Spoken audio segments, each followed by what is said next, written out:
سورۃ آل عمران کی آیت نمبر 10۔ الحمدللہ وکفی وسلام علی عبادہ الذین اصطفی،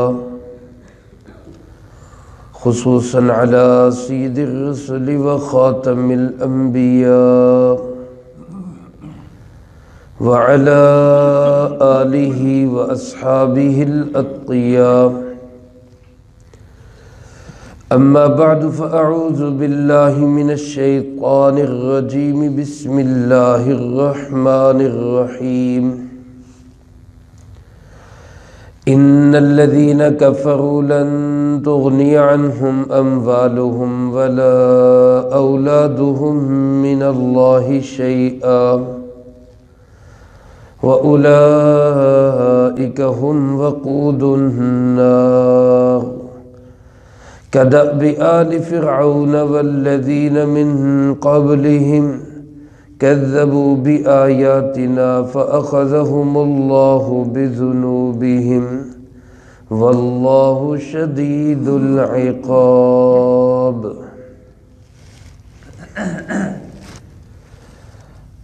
ان الذین کفروا، بے شک وہ لوگ جنہوں نے کفر کیا، لن تغنی عنہم اموالہم، ہرگز کام نہیں آئے گا ان کا مال، ولا اولادہم، نہ ہی ان کی اولاد، من اللہ شیئا، اللہ کے سامنے کچھ بھی، وَأُولَئِكَ هُمْ وَقُودُ النَّارِ، اور وہی لوگ ہوں گے جہنم کی آگ کا ایندھن۔ کدأب آل فرعون، ان کا چلن آل فرعون جیسا ہے، والذین من قبلہم، اور وہ جو ان سے پہلے گزرے، کذبوا بآیاتنا، کہ انہوں نے جھٹلا دیا ہماری نشانیوں کو، فَأَخَذَهُمُ اللَّهُ بِذُنُوبِهِمْ، سو اللہ نے ان کو پکڑا ان کے گناہوں کی وجہ سے، وَاللَّهُ شَدِيدُ الْعِقَابِ، اور اللہ پاک سخت سزا دینے والے ہیں۔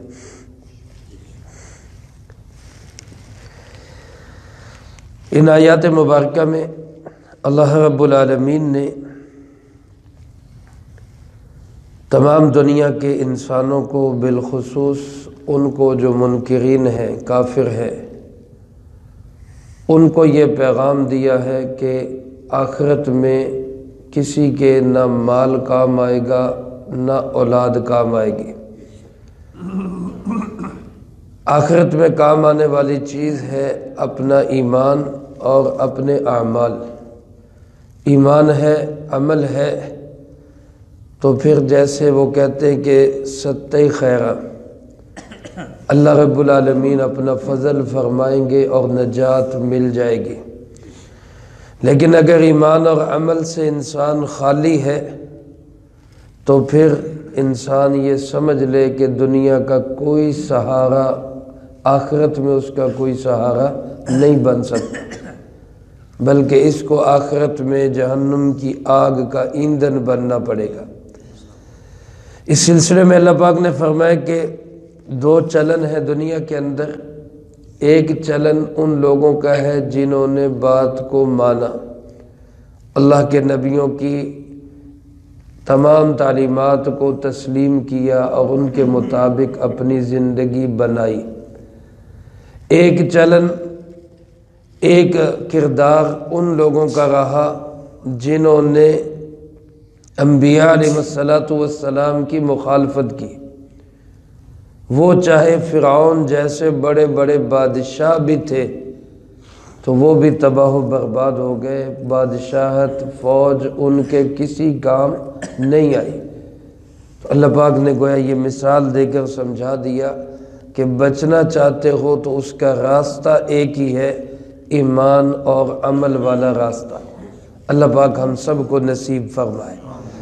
مفسرین کرام رحمہم اللہ نے لکھا ہے، حضرت مولانا ادریس کاندلوی رحمۃ اللہ علیہ نے معارف القرآن میں، حضرت مولانا صوفی عبدالحمید سواتی صاحب رحمۃ اللہ علیہ نے معالم العرفان میں بڑی کتابوں کے حوالے سے یہ بات لکھی ہے کہ یہ آیات مبارکہ بھی اسی نجران کے وفد کے متعلق نازل ہوئی ہے۔ میں نے پہلے عرض کیا کہ بار بار ان کا تذکرہ آئے گا، تقریباً 83 آیات تک ان کا ذکر چلے گا۔ یہ جو وفد آیا تھا نجران سے عیسائیوں کا، جناب محمد کریم صلی اللہ علیہ وآلہ وسلم کی خدمت اقدس میں، اس کے اندر 60 لوگ تھے۔ اس کا جو بڑا لاٹ پادری اور مذہبی ان کا رہنما تھا، اس کا نام تھا ابو حارثہ ابن علقمہ۔ دوران سفر اس کے خچر کو ٹھوکر لگی اور یہ گر گیا۔ جب یہ گرا تو اس کا بھائی بھی اسی قافلے میں تھا جس کا نام تھا کرز ابن علقمہ۔ اللہ پاک نے اس کو توفیق دی، بعض میں وہ ایمان لایا، صحابی رسول بنا رضی اللہ تعالیٰ عنہ۔ تو جب یہ خچر سے گرا تو کرز ابن علقمہ کہنے لگا تعیس الابعد۔ یہ ایک بددعائیہ جملہ ہے، جب انسان کا کوئی نقصان ہو تو اپنے دشمن کو بد دعا دیتا ہے۔ ابعد سے مراد جناب محمد کریم صلی اللہ علیہ وسلم، دور والا۔ تو اس شخص نے، کرز ابن علقمہ نے کہا کہ ابعد نبی کریم صلی اللہ علیہ وسلم کے متعلق نعوذ باللہ کہ وہ ہلاک ہو جائے۔ تو ابو حارثہ ابن علقمہ جو اس کا بھائی تھا، جو لاٹ پادری تھا، وہ کہنے لگا تیری بربادی ہو، تیرا ستیہ ناس ہو، تو اس شخص کو بد دعا دے رہے جو اللہ کا نبی ہے، تو اس شخص کو بد دعا دے رہے جو آخری نبی اور جس کے ہم منتظر تھے، ہماری کتابوں کے مطابق وہ اللہ کا نبی ہے، تو اس کو بد دعا دے رہے۔ تو کرز ابن علقمہ نے فوراً کہا کہ اگر آپ کو اتنا یقین ہے کہ وہ اللہ کا نبی ہے تو پھر مقابلہ کرنے کیوں جا رہے ہو، بحث و مباحثہ کرنے کیوں جا رہے ہو، پھر ایمان کیوں نہیں لے آتے، ان کی بات کو تسلیم کیوں نہیں کر لیتے؟ تو ابو حارثہ ابن علقمہ کہنے لگا ان هذه الملوک اعطونا اموالا کثیرا واکرمونا فلو آمنا بمحمد صلی اللہ علیہ وسلم لأخذوا منا کل شیء، کہ یہ جو بادشاہ لوگ ہیں، روم کے بادشاہ کسریٰ کے لوگ، انہوں نے ہمیں بہت بڑے بڑے مال دیے ہوئے ہیں، بڑی بڑی جاگیریں دی ہوئی ہیں، ہمارا بڑا اعزاز کرتے ہیں۔ اگر ہم حضرت محمد صلی اللہ علیہ وسلم پہ ایمان لے آئیں تو یہ سارے مال یہ واپس لے لیں گے، یہ عہدے ہم سے چھین جائیں گے، یہ چیزیں ہم سے واپس چلی جائیں گی، تو اس لیے ہم حضرت محمد صلی اللہ علیہ وسلم پہ ایمان نہیں لاتے۔ لیکن کرز کے دل میں یہ بات بیٹھ گئی کہ یہ ہمارا ایمان تو کوئی ایمان نہیں ہے، یہ تو پیسوں کے سودا ہے، اصل ایمان تو یہی ہے کہ جو سچا ہے اس پہ ایمان لایا جائے۔ تو بہرحال جب یہ وفد وہاں سے چلا اور پہنچے مدینہ منورہ میں، کرز متاثر ہوا، اللہ پاک نے اس کو ہدایت دی اور اس نے ایمان قبول کیا اور صحابی رسول بنا رضی اللہ تعالی عنہ۔ لیکن یہ ابو حارثہ اور اس کے دوسرے لوگ اسی مال کے لالچ میں، اسی بے ایمانی کی حالت میں دنیا سے گئے۔ تو اللہ پاک نے اس پہ یہ آیات نازل فرمائی کہ یہ جو لوگ کافر ہیں، ان الذین کفروا، یہ سمجھ لیں لن تغنی عنہم اموالہم ولا اولادہم من اللہ شیئا، آخرت کے اندر نہ مال کام آئے گا نہ اولاد کام آئے گی، بے ایمان انسان کے کچھ بھی کام نہیں آئے گا۔ ایمان والا ہو انسان، ایمان پہ خاتمہ ہو جائے، اللہ پاک ہم سب کو نصیب فرمائے، تو پھر اولاد بھی کام آئے گی۔ قرآن کریم میں دوسری جگہ اللہ پاک ارشاد فرماتے ہیں الحقنا بہم ذریتہم، ہم ماں باپ کو آخرت میں اولاد کے ساتھ ملا دیں گے۔ اگر ماں باپ کا درجہ بلند ہے، اولاد کم درجے میں ہے لیکن ہے جنت میں، تو جنت میں حسرت نہیں، اللہ اپنی رحمت سے اولاد کو ماں باپ کی جنت میں پہنچا دیں گے۔ اور اگر اولاد کا درجہ بڑھیا ہے، اولاد کے اعمال اچھے ہیں، زیادہ کام کر گئے اور ان کا درجہ بلند ہے، ماں باپ کا نیچے ہے، تو جنت حسرت کی جگہ نہیں، اللہ اپنی رحمت سے ماں باپ کا درجہ بلند کر کے ان کو اولاد کے ساتھ جنت میں پہنچا دیں گے۔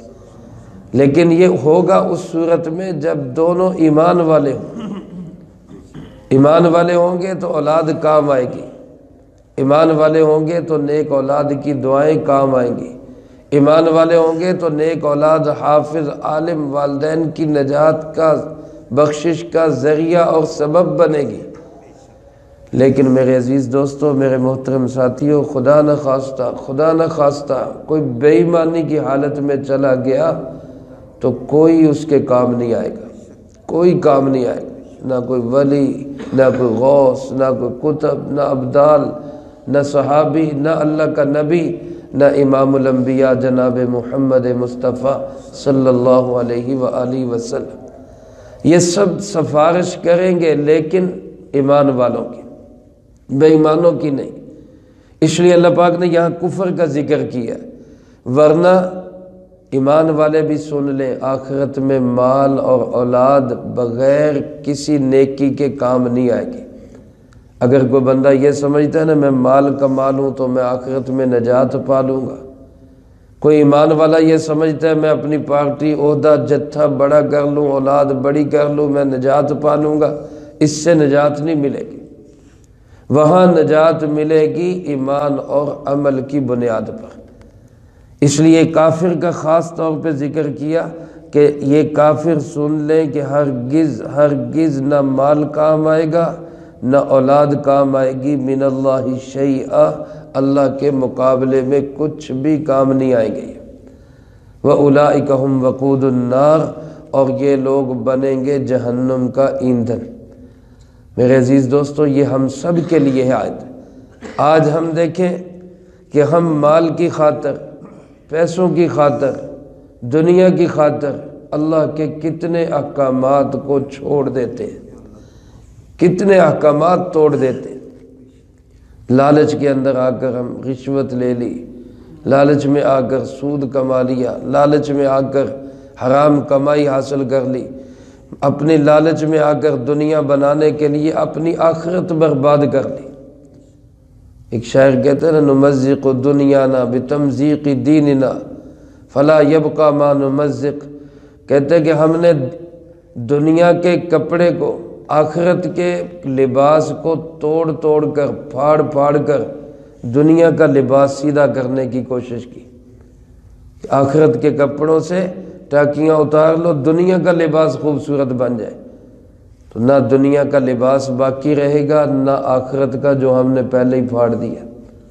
آخرت کا، دنیا کا ویسے باقی نہیں رہے گا، آخرت کا ہم نے خود پھاڑ دیا۔ تو ضرورت اس امر کی ہے کہ بجائے دنیا کے محنت کے اپنی آخرت پہ ہم محنت کریں، اس کو بنانے کی کوشش کریں۔ آج میرے عزیز دوستو، افراد سے بڑھ کر ہمارے حکمران اور ہمارے ملک وہ کیوں اسرائیل کی چاکری کر رہے ہیں، کیوں امریکہ کے سامنے جو ہے وہ دم ہلاتے رہتے ہیں؟ صرف اسی لیے کہ وہاں سے ایڈ آتی ہے، وہاں سے مال آتا ہے۔ اس مال کی خاطر اپنے بھائیوں کو چھوڑ دیتے، اس مال اور دولت کے لیے فلسطینیوں سے رشتہ توڑ لیتے ہیں، کشمیریوں سے رشتہ توڑ لیتے ہیں، افغانیوں کے دشمن بن جاتے ہیں، صرف کس لیے کہ ان کی امداد ہماری بند نہ ہو جائے۔ تو یاد رکھیں، یہ کام نہیں آئے گی، کام آئے گا تو اپنا اسلام والا رشتہ کام آئے گا۔ اللہ ہمیں اس کو مضبوط کرنے کی توفیق دے۔ اور پھر اللہ پاک فرماتے ہیں یہ چلن جو ہے مال کو سامنے رکھ کے جینا، مال کے لیے ایمان اور دین کو اور اعمال کو اور اسلام کو چھوڑ دینا، یہ چلن ہے آل فرعون کا، کدأب آل فرعون۔ آل فرعون، فرعون والے حقیقی اولاد مراد نہیں، مراد ہے فرعونی کردار والے۔ فرعونی کردار کیا ہے؟ مال کو ترجیح دینا، عہدے کو ترجیح دینا، بادشاہت کو ترجیح دینا، فوجوں کو ترجیح دینا، اور اللہ کو پیچھے ہٹا دینا، اللہ کے نبی کے احکامات کو پیچھے ہٹا دینا۔ اللہ پاک فرماتے یہی چلن فرعون والوں کا تھا، یہی چلن والذین من قبلہم، ان کا جو اس سے پہلے گزرے، جس میں نمرود بھی آ گیا، جس میں قوم سمود بھی آ گئی، قوم عاد بھی آ گئی، قوم نوح بھی آ گئی، ان سب کا چلن یہی رہا۔ کیا چلن تھا ان کا؟ کذبوا بآیاتنا، انہوں نے ہماری آیتوں کو جھٹلا دیا۔ قرآن کی آیتیں سامنے آئی، معجزات سامنے آئے، نشانیاں سامنے آئی، انہوں نے ان کو پیچھے ہٹا دیا۔ آج سود کے متعلق آپ پڑھ چکے، سورۃ البقرہ کی آخری آیات میں کتنے واضح احکامات ہیں سود کے متعلق۔ اللہ اور اس کے رسول صلی اللہ علیہ وسلم سے جنگ کا اعلان ہے، لیکن اب بھی ہم ان آیات کو پیچھے ہٹا کے صرف یہی سمجھتے ہیں ہمارا کام چل جائے، چاہے سودی چل جائے۔ یہ جھٹلانا نہیں ہے تو اور کیا ہے؟ تو فرمائے جنہوں نے ہماری آیتوں کو جھٹلا دیا، پھر کیا ہوا؟ فَأَخَذَهُمُ اللَّهُ بِذُنُوبِهِمْ، اللہ نے جب ان کے گناہوں کی وجہ سے ان پہ ہاتھ ڈالا، ان پہ گرفت کی، ان کی پکڑ کی، تو پھر فرمایا یاد رکھو واللہ شدید العقاب، اللہ بڑی سخت سزا دینے والا ہے۔ اللہ کی سزا سے پھر کوئی بچ نہیں سکتا۔ آج بھی وقت ہے میرے عزیز دوستو، اگر ہم اپنی ساری گندگیوں کو، برائیوں کو، غلط اعمال کو چھوڑ کر اللہ کی طرف رجوع کر لے، اللہ سے توبہ اور استغفار کر لے۔ اب بھی دیکھو نا ہمارے حکمرانوں کی حالت، اب ان حالات میں بارش نہیں ہو رہی تو ضرورت کس کی ہے؟ ہم توبہ اور استغفار کریں، اللہ سے معافی مانگیں۔ نکلے سارے صدر، وزیر اور وزراء سب نکلے میدانوں کے اندر، اللہ کے سامنے سجدہ ریز ہوں، پبلک ساتھ ہو، اللہ سے توبہ کرے، معافی مانگے، اس کی ضرورت ہے۔ اس کی بجائے کر کیا رہے جی؟ دبئی سے جہاز آئیں گے اور مصنوعی بارش برسائی جائے گی۔ اللہ کا قدرت کا کہاں تک مقابلہ کرو گے؟ اللہ سے معافی مانگ لو، توبہ کر لو، استغفار کر لو، اجتماعی طور پر جو غلطیاں کی ہیں ان کو چھوڑ دو، اللہ راضی ہو جائے گا۔ لیکن نہیں تو پھر چلتے رہو، کرتے رہو، مقابلہ کہاں تک جاؤ گے؟ قدرت کا مقابلہ کون کر سکتا ہے؟ اللہ مجھے آپ کو سب کو توبہ استغفار کی توفیق نصیب فرمائے، ہمارے حکمرانوں کو بھی اللہ ہدایت اور سمجھ نصیب فرمائے، جو کہا سنا اس کو زندگی میں لا کے دوسروں تک پہنچانے کی توفیق عطا فرمائے۔ اللہم انت السلام ومنک السلام، تبارکت ربنا وتعالیت یا ذا الجلال والاکرام، اللہم اعنا علی ذکرک وشکرک وحسن عبادتک، اللہم احسن عاقبتنا فی الامور کلہا وأجرنا من خزي الدنيا وعذاب الآخرة، اللهم واقية كواقية الوليد، اللهم استر عوراتنا وآمن روعاتنا، اللهم إنا نجعلك في نحورهم ونعوذ بك من شرورهم، اللهم اكفنا بحلالك عن حرامك وأغننا بفضلك عمن سواك، اللهم اكفنا كل مهم من حيث شئت ومن أين شئت، رب اغفر وارحم وأنت خير الراحمين، رب ارحمهما كما ربياني صغيرا، اللهم ربنا هب لنا من أزواجنا وذرياتنا قرة أعين واجعلنا للمتقين إماما، رب ارحمهما كما ربياني صغيرا، رب ارحمهما كما ربياني صغيرا، رب ارحمهما كما ربياني صغيرا، اللهم ربنا هب لنا من ازواجنا وذرياتنا قرة اعین واجعلنا للمتقین اماما۔ اے مولا کریم، یا اللہ پاک، اس پورے ہفتے میں جتنا درس قرآن ہوا، ان احباب نے جو جو اعمال کیے، ان طلبہ عزیز نے جو پڑھائی کی، اللہ اس سب کو اپنی بارگاہ میں قبول فرما۔ اے مولا کریم، ان مقبول اعمال کا اجر و ثواب ہمارے پیارے آقا جناب محمد کریم خاتم النبیین صلی اللہ علیہ وآلہ وسلم کو پہنچا۔ آپ علیہ السلام کو ہم سب کی طرف سے بہترین جزائے خیر اور سلام عقیدت پیش فرما۔ اے مولا کریم یا اللہ پاک، آپ صلی اللہ علیہ وآلہ وسلم کے توسل و تصدق سے تمام انبیاء، تمام صحابہ، تمام اہل بیت، ازواج مطہرات، بنات اطہار، نبی پاک صلی اللہ علیہ وسلم کی امت کے تمام علماء، مشائخ، بزرگان دین، فقہاء امت، محدثین امت، اور اللہ پاک جو لوگ اس دنیا سے جا چکے، جو موجود ہیں، جو قیامت تک آئیں گے، اللہ سب کو اس کا اجر و ثواب نصیب فرما۔ بالخصوص حاضرین مجلس اور سامعین درس کے جو عزیز و اقارب، رشتہ دار، دوست، احباب، اساتذہ، مشائخ، والدین، بڑے اس دنیا سے جا چکے، اللہ ان سب کو اس کا اجر و ثواب نصیب فرما۔ تمام مرحومین کی قبور کو جنت کا باغ بنا، سب کے درجات کو بلند فرما، سیئات کو حسنات سے تبدیل فرما، کروٹ کروٹ چین، سکون، اطمینان نصیب فرما، اگلی تمام منزلیں سب کے لیے آسان فرما۔ اے مولا کریم یا اللہ پاک، ہم میں سے ہر ایک کو اپنے اپنے وقت پہ اچھی موت نصیب فرما، بری موت اور اس کے اسباب سے بھی اللہ ہماری حفاظت فرما، عزت کی زندگی، شہادت کی موت نصیب فرما، اسلام والی زندگی، ایمان والی موت نصیب فرما۔ مولا کریم اپنی رحمت، فضل، کرم، عنایت سے اپنے محبوب کے دیار میں دفن ہونا نصیب فرما، جنت البقیع میں دفن نصیب فرما۔ اے مولا کریم یا اللہ پاک، جتنے مسلمان بیمار ہیں گھروں میں، اسپتالوں میں، اللہ سب کو صحت و سلامتی نصیب فرما، تمام بیماروں کو شفائے کامل نصیب فرما۔ ہمارے بھائی یوسف صاحب کو اللہ شفائے کامل نصیب فرما، میری والدہ محترمہ کو اللہ شفائے کامل نصیب فرما، ہمارے بھائی صفدر صاحب کی والدہ، ان کو اللہ شفائے کامل نصیب فرما، اور جتنے لوگ بیمار ہیں گھروں میں، اسپتالوں میں، جنہوں نے دعاؤں کے لیے کہا یا کہنا چاہتے ہیں، ان کا ہم پہ حق ہے، اللہ سب کو صحت، تندرستی، سلامتی نصیب فرما۔